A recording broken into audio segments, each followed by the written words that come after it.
What kind of a kid were you? A model child. Really? Yes, we were made to be model children. We were... My father died at a young age, and my mother had a lot on her hands with a big family, and we were told to do something once, and we did it.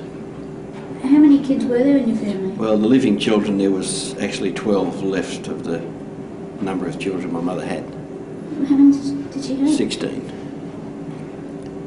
And there were 10 boys and 6 girls, and of course things as they were in those days, a lot of children died very young, and different diseases and different ailments. What sort of things? Diphtheria and... Really? Yes. And of the 12 remaining children, there were... My mother was a disciplinarian because she had to be. And she didn't have time to... argue the toss about things. She told you to do something and you did it, and that was it. Where were you in the number? What number child? I was the second youngest. Second youngest. So the older children would have had to do a lot of looking after you. Yes, they all did their bit. And we became self-sufficient because there were certain things that we had to do ourselves. We had to make our beds, we had to polish our shoes for school, and we had to make sure that we were clean, and she made sure that we did that. And we went to school nice and clean, and we weren't very studious, but we were nice and clean. Had you been born when some of the children died? No, the two died in the 40s, and 2 died after my younger brother. So there were 2 after the last 2 and the first 2 died. Right, and the first 2 that died, did they die from diphtheria? No, the first one died at birth. The second boy died of diphtheria at 7 years, and I'm not sure, but I think the others died at birth as well. The other 2.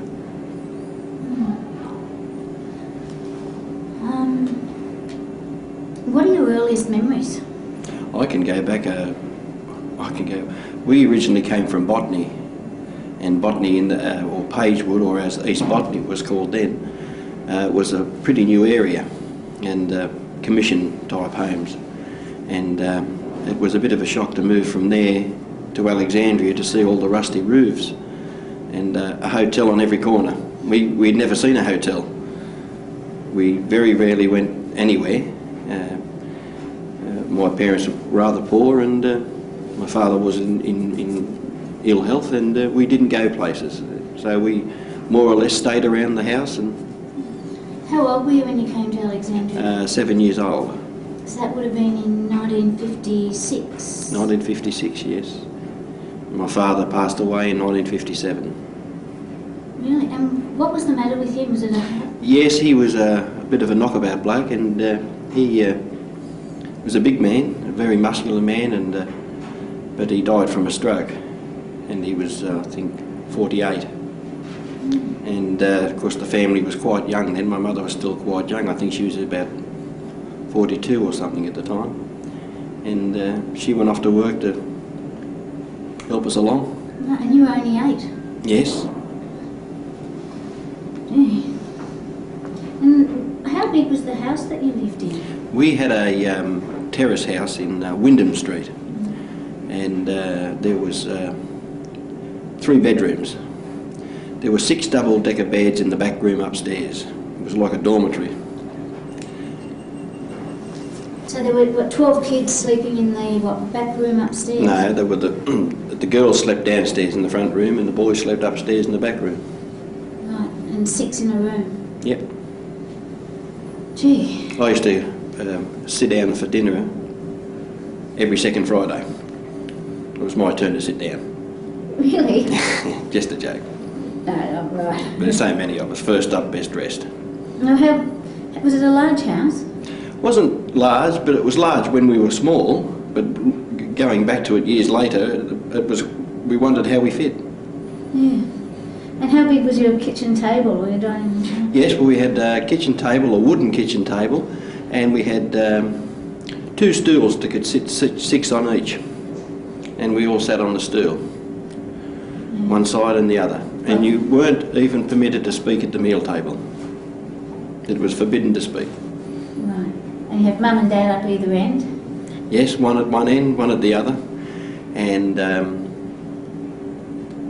of course in those days he was still ill, but I do remember years before that, a few years before that, after dinner my father used to play the spoons and my mother played the mouth organ. Really? That's how it was. Yeah. And was he ill for some time? He didn't just die suddenly? No, he was, he rode motorbikes and speedway and that sort of thing, and he knocked himself about. He was a very hard working man, and of course his blood pressure, the way things were in those days, of course it's different now, and the blood pressure was just too much for him. And I remember my mother going overseas many years later. She came from Scotland in 1926, and she was a servant, a domestic servant. She lived in Bellevue Hill, and she used to walk down to Bondi Junction, and she had to take a piece of chalk to mark the wall so that she could know her way home, because she came from just a one-street village in Scotland, and it was a bit of a shock for her, and she that's how she found her way. Who did she work for in Bellevue Hill? Oh, I don't know who it was. I suppose it was some of the wealthy people. I don't know.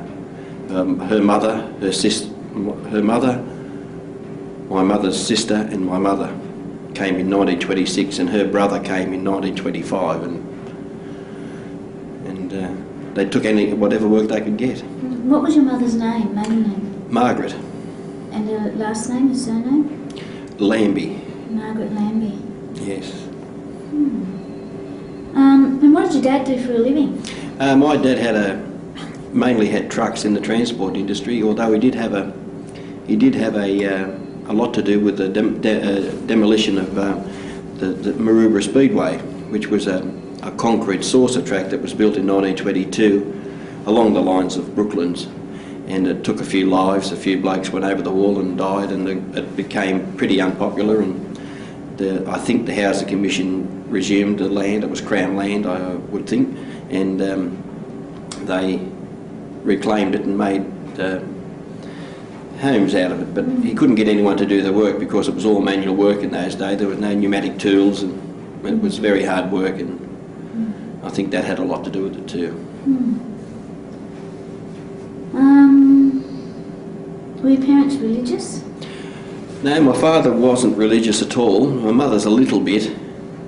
She seems to think that your religion is your hands.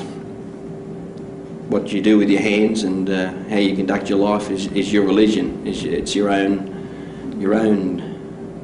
beliefs, and we're all individuals, and we all believe in some being one way or the other, and that was hers. But although she did encourage us to go to Sunday school, and sometimes we were forced to go, but we went. Were they Catholic? No, my father and mother were Methodists. And what about your father? He had no time for religion. Yeah. Was he politically active? Yes, he was, and my mother was also. They were. My mother was founded the botany branch of the Labor Party in the kitchen, and it wasn't unusual for Bob Heffron or Joe Carl to be sitting at the kitchen table sometimes. Really? Yes. Yes. And she founded it?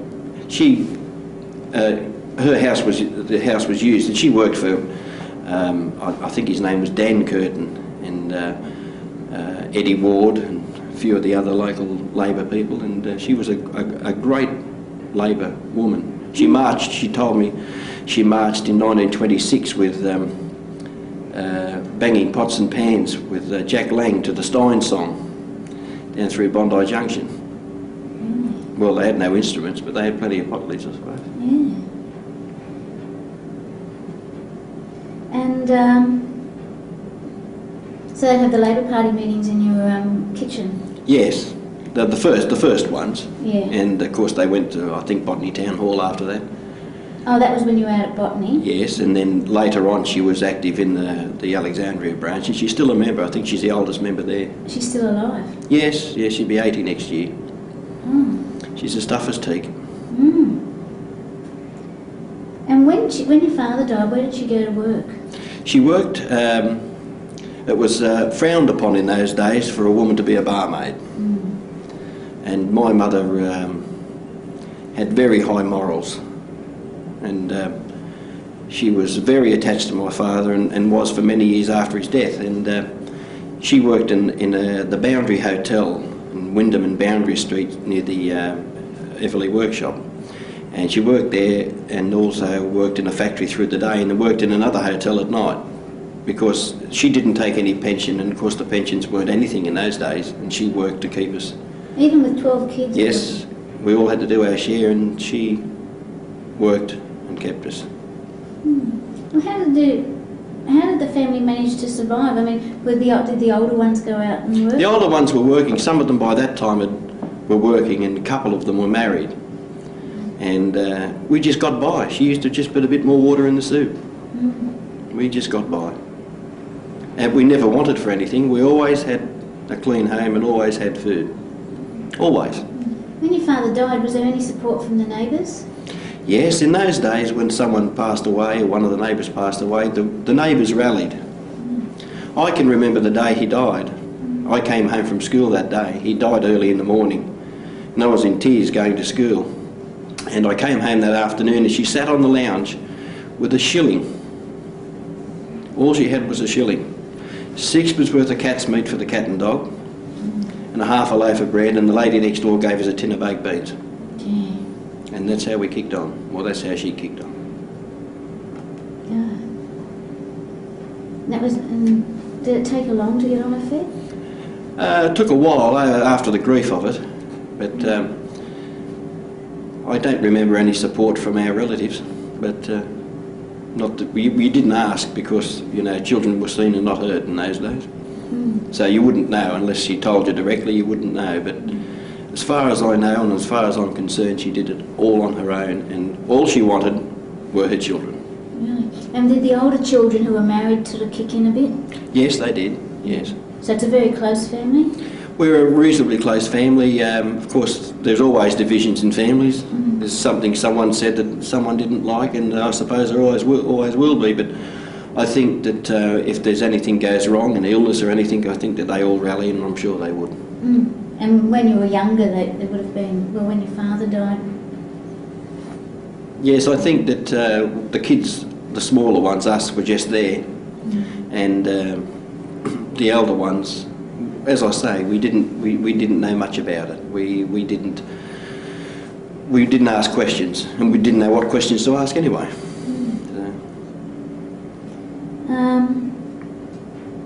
Were you expected to contribute towards the family as you got older? We weren't expected, but we did. We used to go and sell papers, and I used to sell papers at Everleigh workshop. There was Everleigh 1 and Everleigh 2, and in those days you could put 100 papers down and walk up to the next place and pick up the money from the other 100 papers and go back and pick up the money from the others. People used to put the money down and pick up the paper and always leave the money. And were you known? Was it sort of such a neighbourhood where you were known, like the people there? Well, I wasn't, because my brothers were. They played football and all that sort of thing, and they were known. And but I wasn't, because I was always the odd one out and always the loner. Always the what? The loner. Oh. Yes, I did everything alone. I didn't fit into the football mould. I didn't fit into the down the pub sort of thing, and as young boys do. I didn't fit in. I didn't fit into stripping down the cars and doing the engine up or anything like that. I just didn't fit in. Did the Labor Party come to your mother's aid when your father died? I don't know. I don't think so. I do know that I think it was the Vincent de Paul gave her some help, but she was. I think she took the initial thing and hamper, I think, and that was all. I think that she was too proud to. I think it was a case of necessity, and she had to forget about the pride and go on. Yeah. And I will say that although my family were not religious, 2 sisters from St Vincent's in Redfern came down to visit her, which she has never forgotten. Yes. What sort of discipline was used in your home? Was a bit like the Burma Railway. Yeah. Yeah, we were free to do whatever we wanted to do, but we had to respect people. We had to always be courteous. We were taught that, and that was the law. And we were free to go wherever we want. My mother knew where we would be. All of us would be on Saturday night. She knew we'd be at the Speedway, and we'd be home at 10:30. And if you weren't home at 10:30, she'd come looking for you. We used to go to the Speedway. We were all Speedway mad. Of course, it was very close to walk to the showground. We didn't have the bus fare. What showground? Sydney showground. And you'd walk there? Yes. And we'd all walk up together and walk across Moore Park and over out to the Speedway. And we used to go to Westmead Speedway and Windsor Speedway in the train, and Mum would pack a lunch, and we'd have to be home at 6:30, and that was all there is to it. So she made rules and you just knew what they were? They weren't rules, they were orders. Orders. And you knew where you stood? Well, you knew where you stood because she paid the bills, she paid the rent, and while she was doing that, she was the boss. Mm. Was she warm towards you? Yes. Yeah. She's the best mother anyone could have, the best. Mm. You know, I mean, Yeah. some people say, oh yes, my mother did this and my mother did that, but my mother did without, not for months, but for years she did without, and she still does without. Mm. Do you know that my mother lives in a house now in Alexandria? It's the first time in her life she's had hot running water. It's amazing. It's unbelievable. The first time she's had hot running water.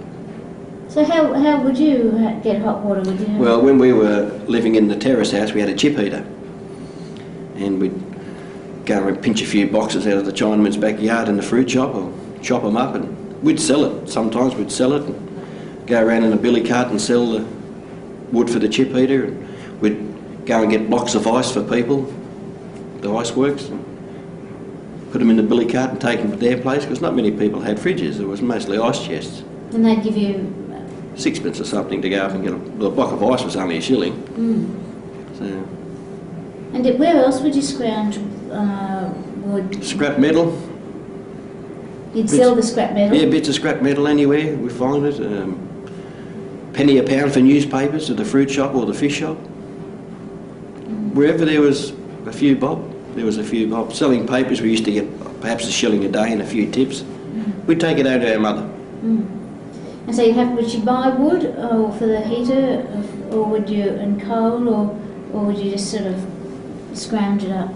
We'd just go around scrounging the bits of wood out of it, as I say, pinching a box here and there from the fruit shop, at the back of the fruit shop, and that's how we didn't buy it. But later on we had a gas copper, and then a gas bath heater, which was a shilling in the metre. It wasn't unusual to be halfway through a bath and the gas would run out.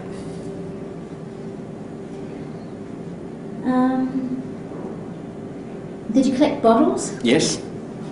Yes, we collected bottles, and mostly Coke bottles. The Coke bottles were threepence refundable each bottle, and that was a bit of money then.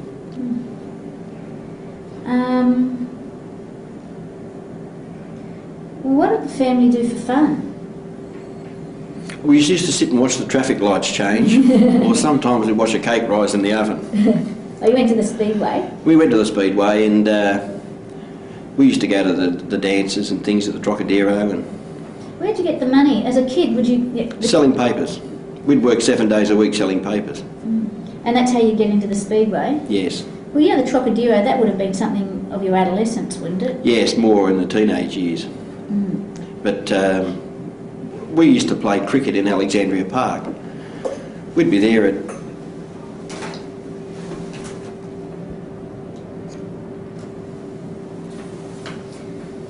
Did your mum ever go to the Speedway with you?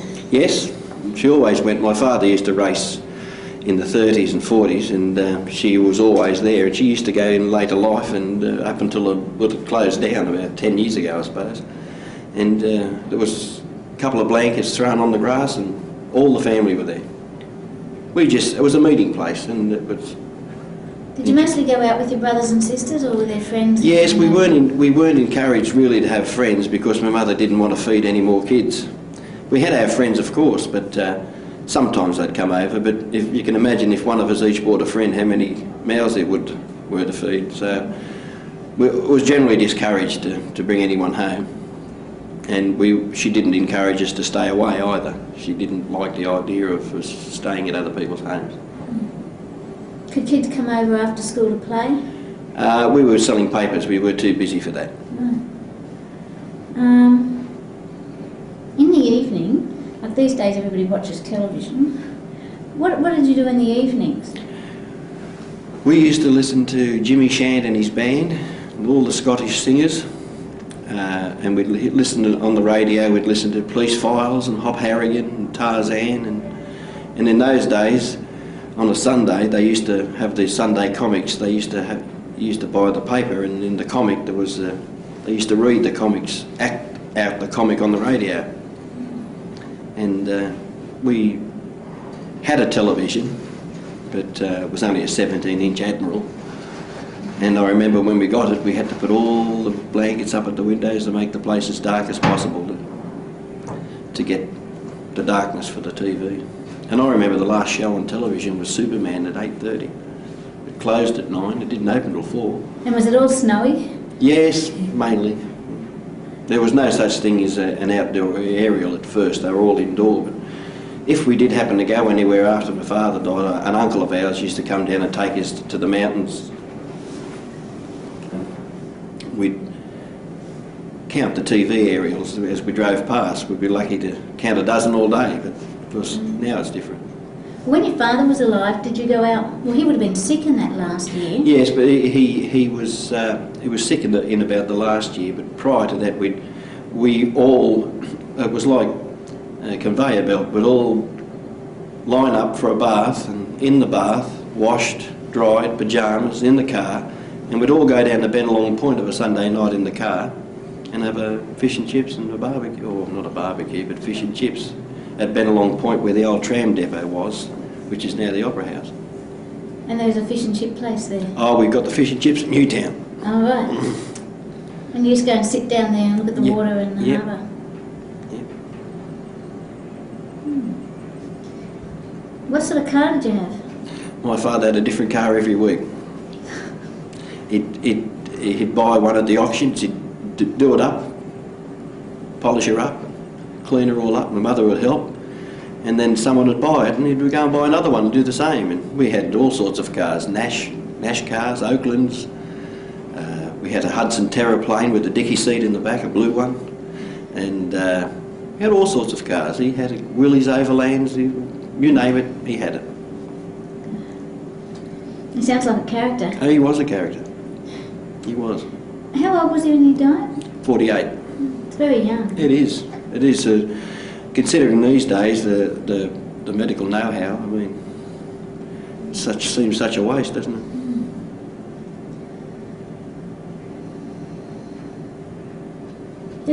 Did your father like his work? He was always chopping and changing his work. It was mostly around trucks and things, and he was a motor mechanic. But my father had a habit of not wanting to pay for anything. He got a Pinola once, and when they came for the payments, he threw the men out. But they got the Pinola back anyway. But if he thought he could, of course, in those days, everyone was on the make or on the take. There was a struggle in those days for things. The luxuries that we have today were unheard of, and everyone just about was, trying to get ahead. Yeah, and that was that was in the 50s. Had your father been involved in the war? No, he wasn't. He was too young to go to the war. Right. So in the 50s there was that period of shortages. They couldn't import a lot into Australia. I don't remember it. There was plenty of employment. Yes, it seems that under Mr. Menzies everyone had some credit, everyone had a car, and everyone could afford a house if they wanted it. Did your parents, were they buying your house? No, we never owned a home. No, rented. What about your mum when she started working in the pub? How did she like that?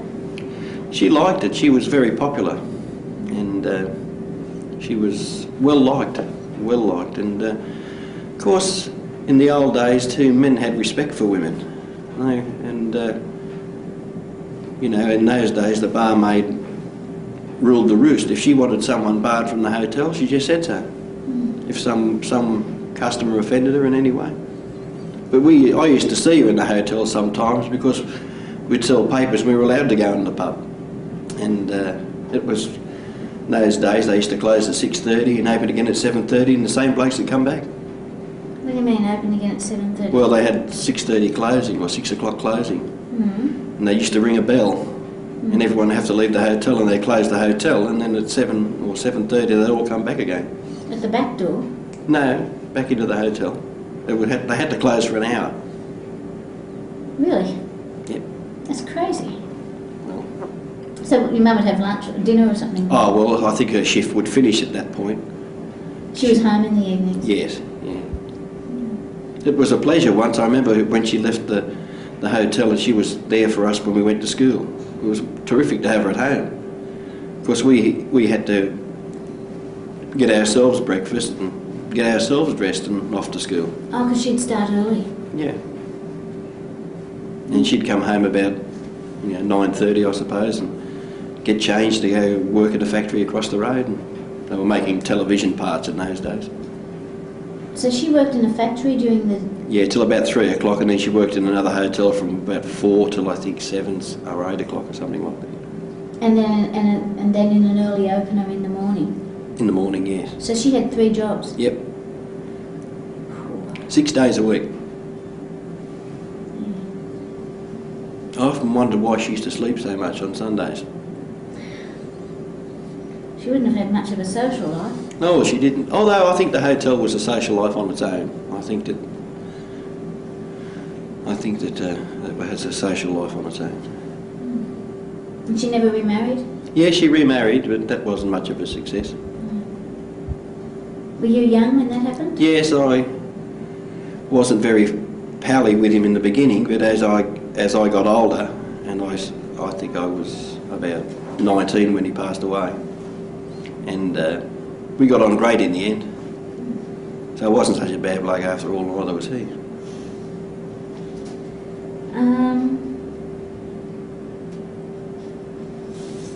Would you describe your father as being happy? Yes, he was a happy-go-lucky bloke, and always a great joker. Always a bit of fun. He was serious, but never nasty. Never nasty. And what about your mum? She's always been the same. Always been strong, and she still has fun. Who are your friends? Well, I still see a friend of mine that I went to school with in 1957, and we're still friends. We've been friends all these years, and he has a daughter and I have a son, and well, I've got 3 sons. He's got 2 children, a boy and a girl, and his daughter was my son's childhood sweetheart, and they're still friends. And funny enough, we both have the same surname but not the same family. And what did you do when you were with your friends from school, what sort of things did you do? At school? Yeah. Oh, we'd play football in the playground. We weren't allowed to kick the ball in the school at Redfern. We had to throw it. What school did you go to? George Street, Redfern. Right. And if the ball went over to the girls' school, Miss Homburg kept the ball. And what about in the neighbourhood? As I say, I didn't mix much with the other kids. I generally kept to myself, but I do remember we played cricket down the park all day, until it got dark. We played all day. In holidays? Yeah, on Sundays, and we'd play all day. What sort of neighbourhood was it, like just talking about Alexandria at that time? It was a bit rough, but... In what way? There's a lot of young fellows could fight in those days. I mean, that was one of the rules. You learned to fight, and but generally speaking, it was good because I don't remember any jealousies. I don't remember anyone being jealous of anyone. I think that if you got on and you kicked on all right, I think that everyone was happy for you. And Was it mostly a working class sort of neighbourhood? Oh yes, yes. Well, Alexandria was a very big industrial area. It was the little Birmingham of Australia, they called it. They had very large factories, Austral Bronze and Bernard Smith, Metters, and large factories. Did most people work locally? A lot of them did, yes. A lot of men worked in the goods station in Alexandria, the goods yard in Garden Street. A lot of men. That went from Garden Street right down almost to Erskineville. The railway line, it was casual work and permanent work there. There was always work around. When you left school, you could go from job to job. If you didn't like it, just leave and go to another job. You know, and that's how it was in those days. When you were a kid, could you ever go around the factories and sort of scrounge up things? Like if a factory is making something that you might have a use Yes, there was a for? comic factory across the road, and we used to go and snaffle the comics. Any ones they threw out, some without covers and things, you know. What brand? Or what? Oh, all sorts. They just printed for general printers, I think, and we used to go and help out in the wheat factory across the road. Maloney's wheat factory had a factory in. They used to bring in the bulk wheat and grain and all that. Stop.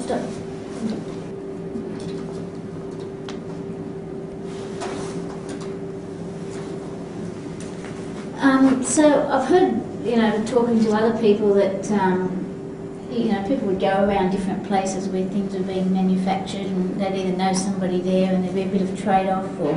Well, I do remember once a truck overturned in Waterloo and it had soap powder on it. And I remember people picking it up with buckets of soap powder. That was all over the road in Raglan Street. And I remember that everyone's washing was that white for months after that. Yeah. What do you know about other neighbourhood kids and what they used to do? You must have heard a few stories about... We didn't mix with the Erskineville mob. The it? Alexandria mob were different, and the Redfern mob were different again, and the Waterloo mob were different again. I don't know what it was. I don't think there was any struggle or anything like that. I just don't think that they really associated with one another. And you don't know why? No, because I wasn't part of it, but I do remember them saying that such and such came down from Waterloo or such and such came down from Redfern. And was that just kids or was that the just adult as kids, world just as kids. The adults wouldn't think that as No, well? because kids were in a world of our own. And did any areas have a higher social status than others? Not to my knowledge. I think that there were some kids whose family had a few bob and they were well dressed, but that's about all, I think. I don't think that anyone thought that they were better than anyone else. I can't remember it. Did any neighbourhoods have a reputation for being worse than others? Well, I think the Redfern boys were the tough of the lot, and I suppose they were. But that's what you hear. And in those days, yeah, I think that the Redfern boys were a bit tougher, and I believe the Ultimo kids were even tougher than that. So. Well, when you're older and you're wanting to go out with girls, was it ever a problem saying that you came from Alexandria? Like if you went to... No, you just took someone out from Alexandria. Right. I remember taking a girl from Alexandria out to the Easter show with 30 shillings. I took her to the show and I bought bags and so forth and went and had an ice cream in Centennial Park and brought her home in the bus and everything and still had 10 bob left. And I went out with her for about 5 or 6 years, I suppose. We were together. And what about the other local kids?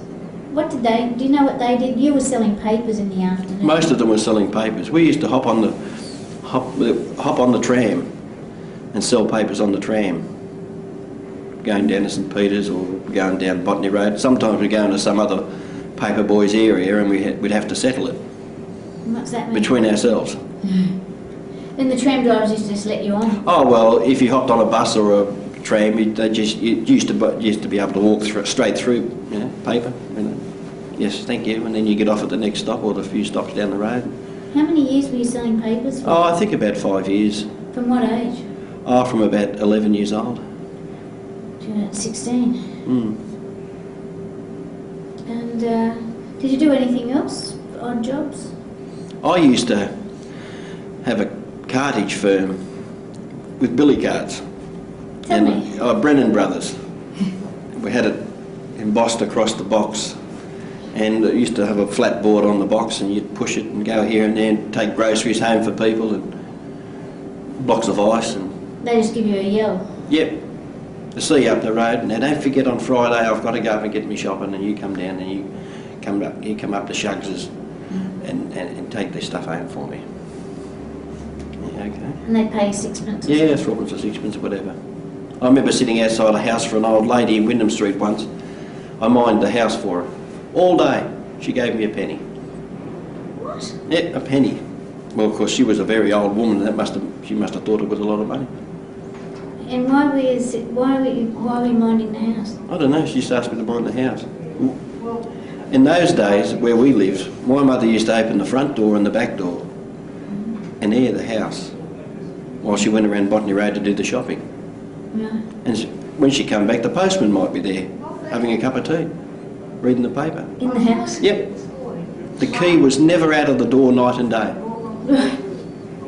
When the door was closed of a night, and someone came, they just opened the front door. It was the key was in the door night and day. Amazing but true. It never got robbed? Never. Never. People didn't steal from people who didn't have anything. These days it's different, but in those days people didn't steal from people, usually didn't steal from people who didn't have much. They would not, they'd say, well, gee, they haven't got much, and they probably wouldn't think, oh, well. Gee. That's how it was. And that code was never broken? Never broken, not to my knowledge.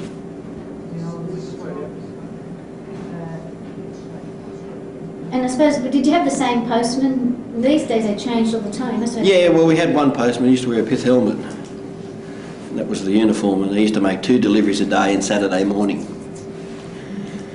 as well. So if you didn't get the letter in the morning, you may get it in the afternoon.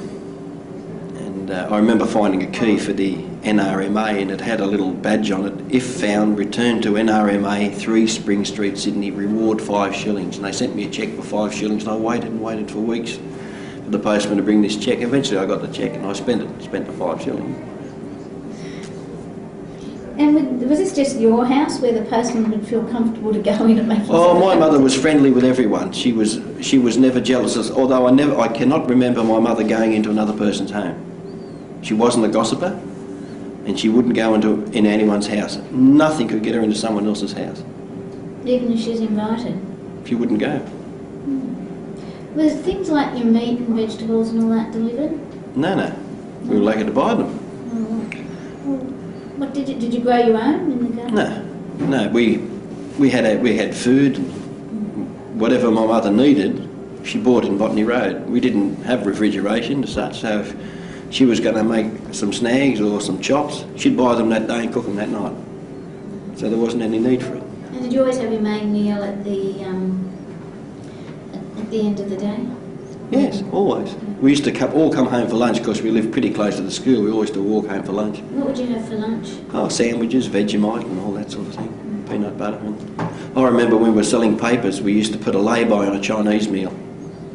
We used to leave a shilling every day at the Chinese shop, and on Friday night all the paper boys would get together and have a banquet. So we used to lay-by our Chinese meal. What Chinese shop was that? And the Canton in Botany Road. Botany Road, Redfern. Waterloo. Did anybody else make themselves comfortable in your house, aside from the postman? Oh, you know, the order man used to come, the workers' cash orders and that, you know. What's that? It used to be, you'd buy, I think that you used to get a cash order and you could spend it on whatever you wanted to spend it on, but normally there was stewards used to come in a van with all sheets and pillowcases and clothing and brooms and mops on the roof of the truck, and they used to come down, and on Saturday morning you'd like something, oh yeah, $5 a week or $3 a week or whatever it was, and then the order man always used to come in for a cup of tea. Everyone, the kettle was always on, always. There's usually somebody at home, given such a big family. Yeah, there's always someone at home. About the rest of the neighbourhood, would you describe it you know, how would you describe it? Was it affluent or poor or how? Well, I don't think it was poor. I think the perception of Redfern being a poor area is a way off the mark, because it was a pretty affluent area many years ago, and I just don't think that it deteriorated that much. I mean,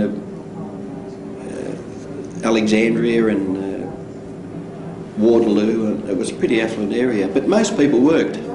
Well, everyone worked. You worked if you were not sick, you worked. And so people were that was the code. You know, you worked. People were comfortable. Well, people were comfortable. They always had a bed, they had a feed, and they had a roof over their head, and that's all they needed. A few beers and so forth. There were exceptions, I suppose, but you don't see many bottle-os now. We used to see the old bottle-o coming down the street and collecting bottles, you know, pushing a big barrow. Things have gone. Clothes props, they don't sell clothes props anymore. Fresh rabbits anymore, they don't sell them. They were still selling rabbits? Yeah, in the early 60s. Are we talking about most of this? Are we talking the late 50s? Late 50s, early 60s.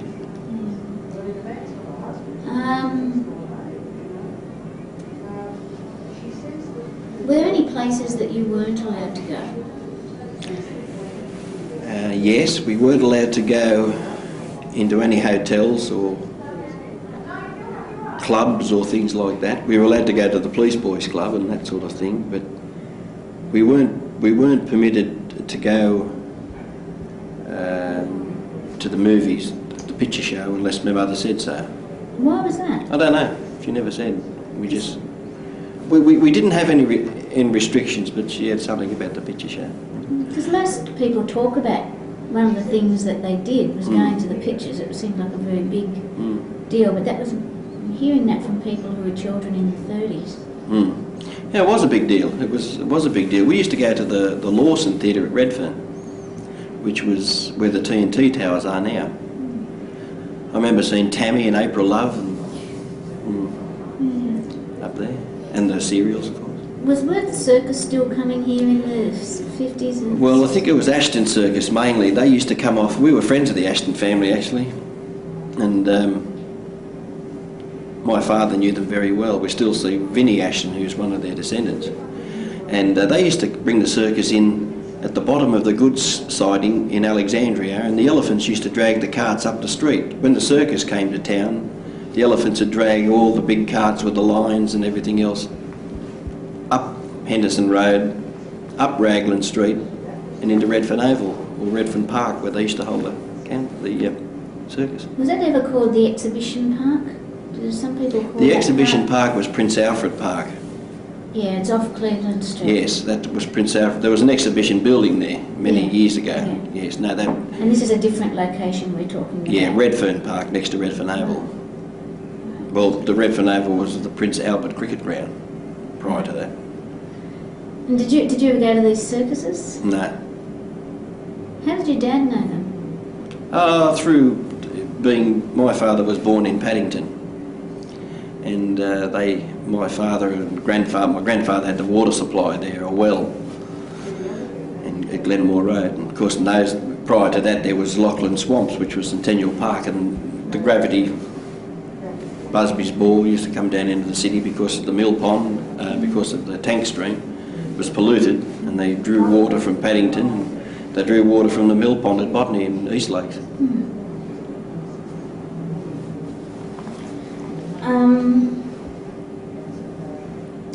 Can you remember any local characters? Plenty of them. Can you tell us about some of them? There was a lot of men around who were good fighters. I can remember seeing fights outside the hotels on Saturdays, and of course it wasn't just a fight or an altercation, a few punches. These fights lasted for half an hour, and then when the fight was over, they'd change their shirts and have a wash and have a drink, and that was it. Were they fighting as a bet, or? Oh no, they were fighting over a point of interest, a point of principle, I suppose. Someone thought that they were better than someone else, and And it was an honour to go the distance with the bloke in those days. If this bloke was a good fighter and you went the distance, well, you was as good as him. And there was none of the come back and shoot you later. You know, there was none of that. They copped it sweet, as they said. If you got beat, you got beat by a better man, and you shook hands on it, and that was it. Man's word. And what else can you remember? Are there any sort of low people that were eccentrics or people who stood out? Oh, there was one man who lived in Wyndham Street who was a hermit. I don't think he ever had any electricity, and he just used to read, and his house was all boarded up and wired up with mesh, and you hardly ever might see him once or twice a year if you're lucky. And he just lived there on his own. He lived in army type clothes, so I don't think it just army jumpers and warm clothing. I think he was an Englishman. I remember him coming to a factory once and getting some timber for his fire. Never spoke to anyone. Were there any people that you had to avoid? No. Were there any people that you were particularly encouraged to associate with? No, we was more or less left up to ourselves. And how far did you roam as a kid, say like as a 10-year-old? Well, as I say, we didn't have any restrictions. I used to clear out from my mother up a bit of a blue, and I'd get my airlines bag and mouth organ, and I'd go up the park, and then when it got a bit too dark, I'd go home again. But we used to go out to Botany for a swim in the mill pond. They used to call it Sixie, and it's the tannery, the water at the mill pond, just this side of the Atlantic Bridge between Botany and Mascot. We used to swim in the fresh water there, in the nude. And that water come from the tannery? Yeah, well, it wasn't from the tannery, it was the mill pond the tannery used to empty into it. Not at that point, not exactly there, but... But some of the waste would have come from... Probably, yeah. We didn't think anything of it, that didn't worry the eels. Didn't get sick? No. Did you ever go out to the airport? We used to ride our push bikes out to the airport, and we used to go to Ansett, and they had a big shed at Ansett, a big grey shed and wooden steps, and we'd pull up out there, and the people used to bring us out packets of biscuits and a glass of milk. It was different in those days. Did lots of people do that? No, we did it. We had a lurk. Let's go out to the airport and get some biscuits. Yeah, and we'd ride our push bike when we could afford the push bike. What do you mean afford? Oh, when you saved up for that? Yeah, or my mother bought, you paid £1 for one somewhere, second-hand one, or we got one at the Salvation Army at Tempe, and got one for 10 bob and changed the tyres on it, cleaned her up. Can you remember, what can you tell me about the other kids in the neighbourhood? I didn't mix with them that much. I know that there were some very poor families. I know that there were some people who lived in our lane that were very poor, no electricity and that, but everyone helped one another in those days. Why would they have been worse off? There was a lot of work around. Yeah, I think it was just a matter of, I don't know what it was. There were big families too, you know, and I think that just there wasn't enough money to go around, I suppose. So where did you go to school? Redfern School in George Street. And what was it like? I enjoyed school so much I missed half a day in 6 years. What was so good about it? I just liked school. I liked the teachers, and matter of fact I still associate with my teacher from 3rd class. Oh, who was that? Barclay Wright was his name. He now owns the family business Master Touch, where they make the pianola rolls at Petersham, and I still go and visit him. And the teachers were very strict. There was a couple of crook ones, you know, as far as treatment of kids went, but if you went to school without your homework book or you did something wrong, you copped it. You know, but if you kept your nose clean, you were okay. And what sort of discipline would be used there? Well, I remember once you weren't allowed outside the school grounds, and they had a small cyclone fence, and I saw a chap trying to cross the road, so I jumped the fence to give him a hand. And I happened to be caught by one of the teachers who disliked me. And he put me on the veranda until after the lunchtime assembly, and then he made an example of me and gave me the cane, and gave him the T-square across the backside, and did everything in his power to make me cry, but I wouldn't give him the benefit of it. I think I was only about 11 at the time. And he said, now you can tell the school why you were outside the school grounds. Tell us your reasons. And I said, well, there was a blind man trying to get across the road and I went out to help him. Well, their jaws dropped and I was immediately appointed the head of the barrier patrol, the head of the march music. I was head monitor for everything. And that went on for a few weeks until I put a pub with no beer on instead of the St George Standard. And then I was demoted again. But generally, I enjoyed school, I enjoyed the school work, and I enjoyed some of the teachers, and they were happy days. They were very happy days. I repeated school because when I started school, I was actually 4. My mother put me into school with my elder brother as twins. So and I had to repeat a year in 6th class. Did she mean to have so many children, your mother? I don't know whether she meant to or not, I never asked her. But she doesn't regret it, I know that. Did most of the local kids go to the Redfern school? Yes, we actually lived in Alexandria, in Wyndham Street, this side of Botany Road. For some reason we went to Redfern school and not Alexandria, and Alexandria school was closer. Well, so most of the locals would have gone to Alexandria school, right? Yes, the Alexandria kids would have, or Waterloo, perhaps Waterloo, but not so much Redfern. So, although I was associating with the Redfern kids at school, I wasn't associating with the Alexandria kids at home. And were you accepted at Redfern even though you were... Oh yes, my brothers could fight, you know, I was accepted. On the basis of the reputation of your brothers? Yeah. And you weren't a fighter? No, I used to break out in cuts and bruises. No, I wasn't, but they were. How was it being a kid like that, and even a young man not being somebody who liked the pub scene and the... No, it was hard because they used to think I was a bit odd, you know. Wonder they didn't say you were gay. Well, they didn't call it that in those days. I think they called you pansy or something. But yeah. Perhaps they did, I don't know, but it didn't matter because, you know, I wasn't part of it. I knew that I was different from other... I knew my interests were different from other people's. And I don't regret it at all. In fact, I'd encourage it, you know.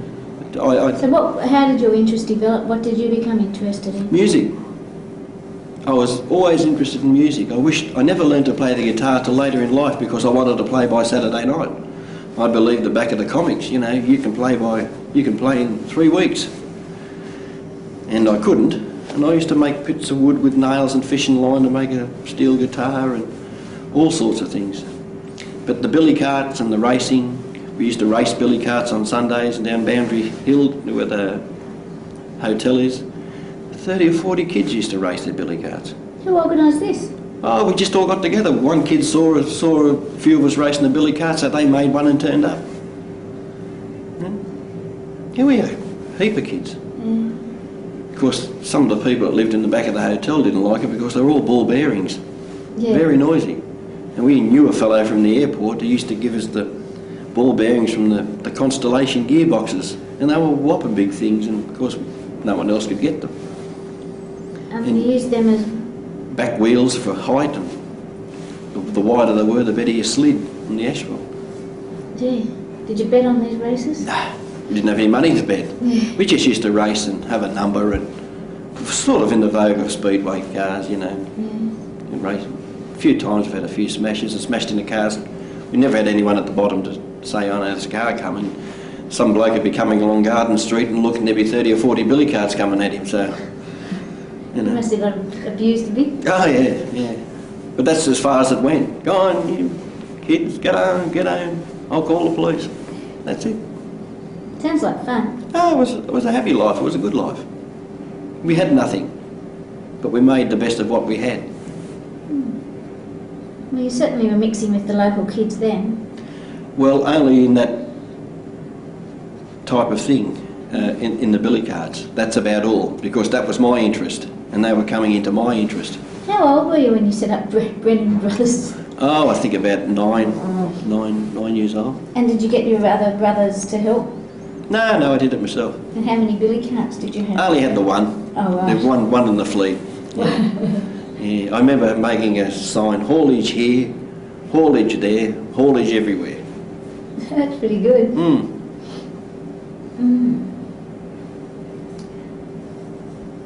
Did you have toys or books as a kid? We had books, but we weren't allowed to have comics, even though we pinched them. My mother found them, she'd throw them out because she didn't believe that they were a benefit to you. Yeah, comics were viewed as rubbish. Yes, they were. Well, she did. She hated them and she threw them out. We read books and that, and... what sort of books would you have read or been interested the in? classics, The Last of the Mohicans. Last of the Mohicans, Robinson Crusoe. A few of those type of Tom Sawyer.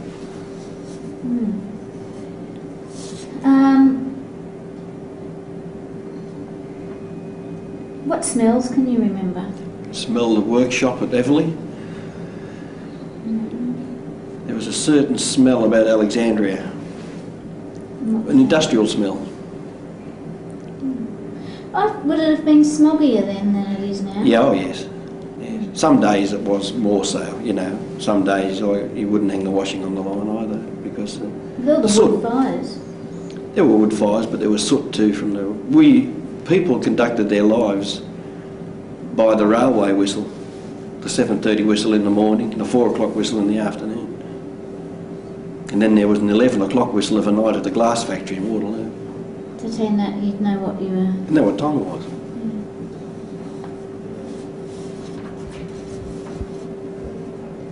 What about sex education? It was all trial and error in those days. Sex was never mentioned. Was never mentioned in the house. What about amongst the kids? Well, I suppose it was. I can't remember. I think we kept to ourselves in that respect, but it was never mentioned in the house. My mother just wasn't mentioned. How did you explain all those children? Well, she didn't have to explain, But it was all, as I say, it was all trial and error. You learned by your mistakes. What would happen if one of the family got pregnant before they were married? I didn't know. You wouldn't ask.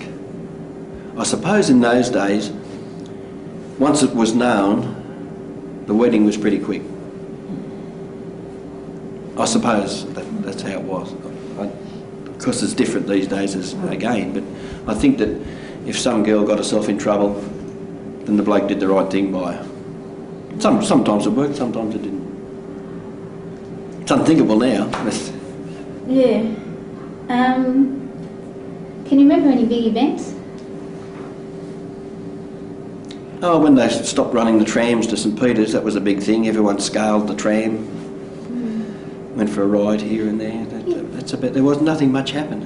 When you were selling the papers, this just reminded me. The paper boys getting on and off the trams and going on. Didn't people get hurt? Run over? Oh, I suppose they did. Yeah, some kids. I remember a bloke on a push bike going under a tram. Actually, just after we moved into the area, they were very dangerous things. And... Do you think it was a more dangerous time to live than now? Oh, definitely. Look at the child restraints and things in cars now. We had an accident on the corner where the bloke was flung out and the car rolled on him. We all had the men run out of the pub and lifted the car off the poor bloke that was underneath it, And if someone had an accident on the corner, people would come out of the pub and say, oh, look, you better call an ambulance, and they'd be helping everybody. Everyone would be helping one another. And they'd push the car off the road for them, and everyone helped one another. That was the difference. It'd be more dangerous in terms of accidents. Did a lot of the neighbours get, or were there people who were incapacitated by being involved in industrial accidents? Oh, well, I don't know, because I was in the more or less, when I started work, I worked in the factory, but I suppose there were people that were injured at work. I don't know, but I was more or less in the transport field myself. When I was able to get a licence, I started driving small trucks and then worked my way to bigger trucks, and eventually I worked in buses for over 20 years, private buses. Well, how would you describe Alexandria physically, say in the late 50s? When you would have been... Garden of Eden. Something new every day, something exciting all the time. Like what? Just the small things. It didn't have to be a big event. Yeah, like what? Tell us. Waking up in the morning, your name wasn't in the Herald. What do you mean? Everything was exciting. It was a thrill to do things. It was a... Is that because you were a kid? Probably. We didn't have that many worries, but I do remember being without a father, and I remember being upset about it, not having a father, when other kids had fathers. And I do remember that. But apart from that, it was a very happy childhood. You liked waking up in the morning and thinking what you were going to do today? Yeah. Every day was different. I didn't know that at the time, but looking back, I now see that I was enthusiastic. Might about just life. be rose-coloured glasses. Well, no, I can honestly say that they were happy days, you know. Especially when I became a teenager and girls came on the scene, that was a great interest, you know. Well, how did your mother feel about, what age are we talking about you getting? Oh, I started going out with one girl when I was about 11 and was going out with her for quite a few years. And how did your mother feel about that? Never said boo. Could you bring her home? Yeah. No, because you were saying... But her mother wouldn't let me go to her place when she wasn't there.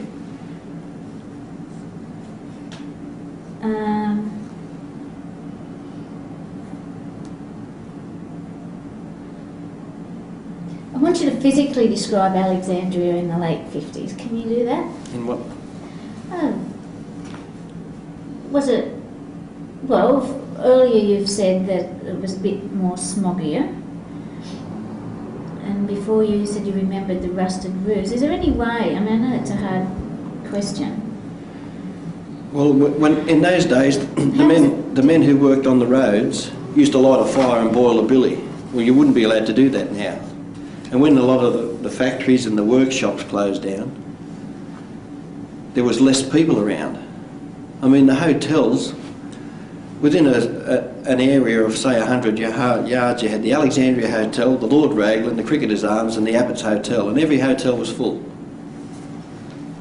The hotels dotted the area. And that would have been the social centre of the place? Yes, it always was. This is long before the days of clubs and poker machines and... You know, in the Lord Raglan on Friday night, if you didn't get there at 6 o'clock and get a seat, you couldn't get into the lounge, and they used to have a sing-along and all that. Sorry. We were talking about the pubs being social centres. Well, what changes have you seen? In some of the things that you've been saying, it's more been a comparison in some ways. Well, I see a lot more families moving out of the area. The families have grown and they're all spread out all over the place. And you go somewhere and, aren't you one of such and such's brothers? Oh, I remember you when you used to sell papers. Or I remember you when you used to call the housey at the town hall and all that sort of thing. The big thing was going to housey on Monday and Thursday night, Alexandria Town Hall. That was a big thing, big social thing for everyone. When you were a kid? Yeah, and I used to sell soft drinks there and then bollocks and coffee and all that, and then I used to sort the cars out and then I used to sell the cars and give the change out, and I worked my way up to be the caller. Yeah. Did most of the kids sort of have odd jobs and do things like that? Everyone had something to do. Everyone. There was, if you didn't do something, you didn't have any money because your family couldn't give it to you. So if you didn't find something to do to make a few bob, well, you did without. And did most people hand over the money to their families, or would they keep it as pocket money?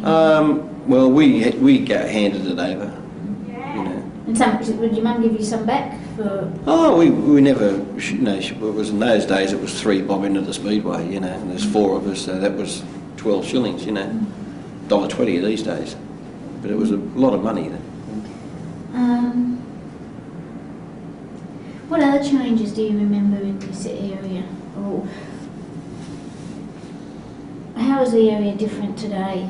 Well, as I say, a lot of families have moved away and it's a different type of people moved into the area. What sort of... I think more business people are in the area. I think that they realised... I think we've got another Paddington on our hands, you know. they realised the closeness to the city, and I mean Alexandria is the ideal place. It's 15 minutes to the beach that way, 10 minutes to the airport that way, and 10 minutes to the city that way. So I think it's better suited to more so than the eastern suburbs. What beach, did you ever go to the beach? Yes, we used to all walk out to Maroubra. Yeah. We'd walk out to Maroubra Beach. Sometimes we'd get a bus, not very often. We'd ride our push bikes out there. Sometimes we'd walk out to Coogee Beach. Coogee was closer. Why wouldn't you take the bus? Didn't have the money. The bus is expensive. Well, sixpence was a lot of money. You know. Did you ever go on holidays? Never. We didn't look for holidays. We were content doing what we were doing. We didn't look for a holiday. We didn't need a holiday. Few people went away to the entrance or whatever, but we never went away. Were most people living in rented housing? Oh, I couldn't say, but I know that we were, and a lot of people were. Perhaps some people who were married and had two wages, they owned a home, you know. But we never did own a home. Yeah, even though they were renting, they'd stay in the same house? For years. For years and years. We lived in a house which was railway property. So you never had problems from the landlord putting up the rent every 3 months? No, never. And my mother would be... there was 10 houses in the terrace and we lived in 9 of them at some stage. I'd come home from school and my mother had moved. She'd moved into a house up the terrace. So you were moving a lot? Yeah, only in the terrace though. We lived in Wyndham Street from that till 1986. And there were 10 houses in the terrace and we lived in 9 of them at one stage or another. And how come this one looked like a better option or something? Well, Mum thought it was better. It had a better bath or it had a better stove. So, we might take that. So she'd paint it all out, get cement and cement the yard and put new lino down and boom. Didn't matter if it was smaller, it was better. Because a lot of them were married and moved away by then. Yeah, gradually over the years you would have had... Yeah. Moving out. Okay. What's your happiest memory? Well, I had a lot of happy memories. A lot of happy memories. But I do remember the thrill of getting those certificates from school from my attendance, you know. But there were a lot of happy memories. You got certificates at school for... Attendance. Yeah. They were lost and our house burnt down in Wyndham Street and we lost everything that was in there. And that was some of the things that went. What's your saddest memory? I think my father's death would have to be. Did it take a long time to recover from that? Well, I was too young to remember. I was too young to know what grief was. I knew that I was sad, but I didn't know what grief was.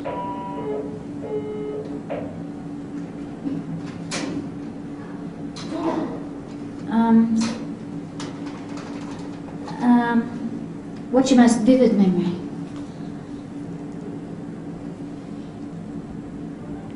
Putting a skyrocket in the tram line in Botany Road.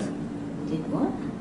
We used to put a skyrocket in the tram line and light the skyrocket and it would shoot up Redfern, up the hill and turn right into Redfern Street. Yeah, cracker night.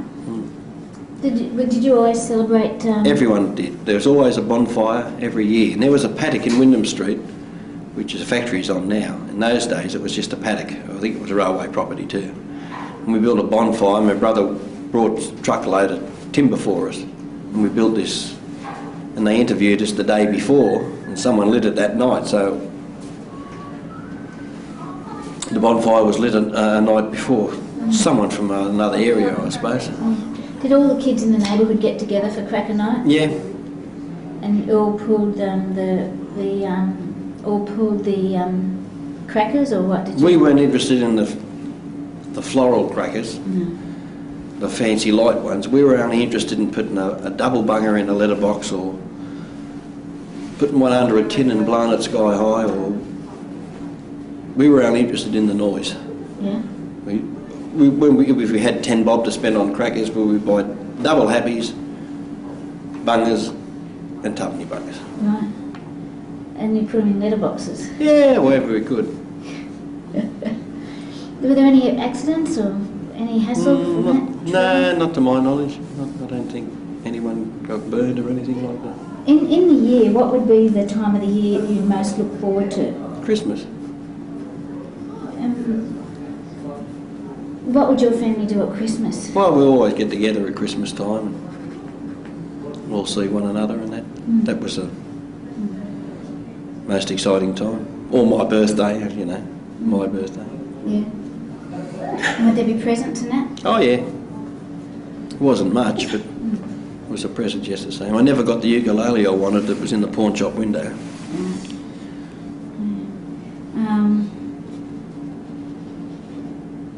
What about Easter? Well, of course there was Easter show and you save up your money to go to the show. Yeah. And would most kids do that? Yeah, I think they still do it. Yeah. But I think they're talking in hundreds now, we're only talking in pence. Yeah.